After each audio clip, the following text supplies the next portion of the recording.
এইমাত্র পাওয়া আবহাওয়া দপ্তর থেকে আজকে সবচেয়ে গুরুত্বপূর্ণ খবর, আরও বাড়বে তাপমাত্রা, আসছে তীব্র তাপপ্রবাহ।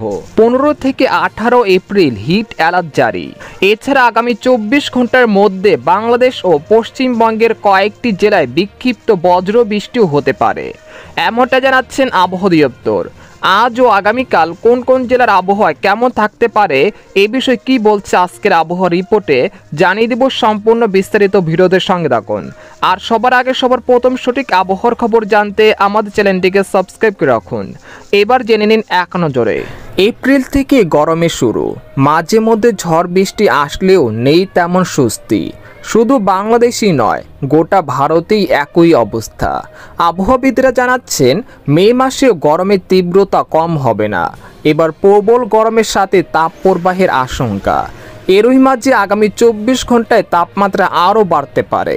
এখানে শেষ নয়, বৈশাখের শুরুতে তাপমাত্রা উঠে যেতে পারে 40 ডিগ্রি সেলসিয়াসে বলে পূর্বাভাস দিচ্ছেন আবহাওয়াবিদরা। এদিকে আবহাওয়া দপ্তরের পূর্বাভাস, আজ থেকে 1 থেকে 3 ডিগ্রি সেলসিয়াস তাপমাত্রা বাড়তে পারে। ঢাকা, ফরিদপুর, মাদারীপুর, মৌলভীবাজার, চট্টগ্রাম, রাঙ্গামাটি, ফেনী ও বান্দরবান জেলাসহ বরিশাল বিভাগের উপর দিয়ে মৃদু থেকে মাঝারি ধরনের তাপপ্রবাহ বয়ে যাচ্ছে এবং পরবর্তীতে তা অন্য এলাকায় ছড়িয়ে পড়তে পারে। এদিকে আজ দেশের বিভিন্ন অঞ্চলের আকাশ আংশিক মেঘলা থেকে পরিষ্কার থাকতে পারে। এই সময় বৃষ্টিপাতের সম্ভাবনা নেই। তবে আগামী 15 এপ্রিল থেকে সারা দেশে তাপমাত্রা আরও বাড়তে পারে। একই সঙ্গে খুলনা, রাজশাহী ও রংপুর বিভাগে তাপমাত্রা উঠে যেতে পারে 40 ডিগ্রি সেলসিয়াসে।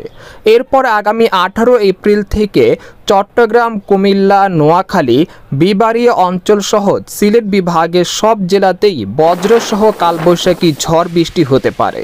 এদিকে আলিপুর আবহাওয়া দপ্তর জানিয়েছে আগামী 24 ঘন্টায় দক্ষিণবঙ্গের সবকটি জেলারই আবহাওয়া শুকনো থাকতে পারে। কোথাও সেরকম বৃষ্টিপাতের সম্ভাবনা নেই।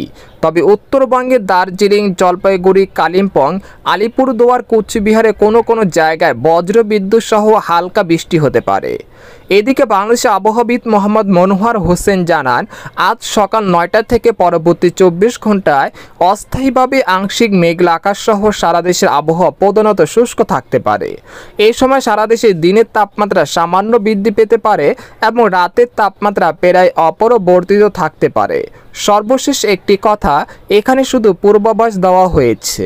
মেঘ বৃষ্টি কখন হবে এ বিষয়ে মহান আল্লাহ তাআলা ভালো জানেন। আমরা শুধু ধারণা দিতে পারি, বাকিটা মহান আল্লাহ তাআলার হুকুম মনে হবে, না হলে কিছু করার নেই। আজকের মতো এখানে বিদায় নিলাম। দেখা হবে পরের ভিডিওতে, সেই পর্যন্ত আমাদের সাথে থাকুন।